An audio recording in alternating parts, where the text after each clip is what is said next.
Some people living near CFB Comox are worried about plans by the Department of National Defense to top many trees near the base's airstrip.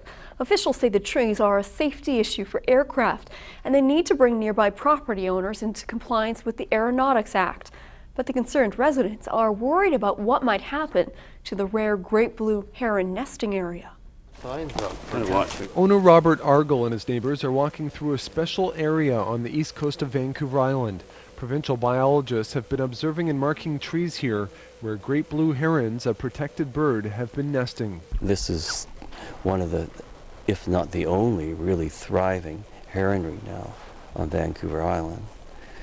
So it's very important, I think, to keep them. The herons started building nests here 6 years ago, and now there are 85 great blue heron nests and 4 bald eagle nests in the area. But a letter sent to nearby homeowners has raised concerns about the protected bird's habitat. The Department of National Defense is telling homeowners with trees above 45 meters and within a certain radius of the base's airstrip, they must be topped. Claire Guest says she's been informed 10 of her trees are above the limit. All 10 are over the 45-meter height.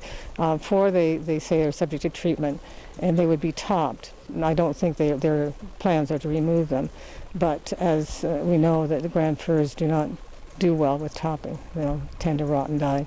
We could not reach anyone at the base before our deadline, but when Czech News reported on the proposed Comox Valley Hospital having to change locations because it was over the height restriction, the base said it was a safety issue. There are certain restrictions as to height of obstacles around airports, primarily for the safe navigation of the aircraft, both civilian and military. The base is exempting the trees with heron nests from cutting, but not so for other nearby trees, which would also negatively impact the great blue herons. The wind will they'll hit these nests, and they also need all these other trees to get branches and for foraging and for being able to just protect themselves from the eagle attacks.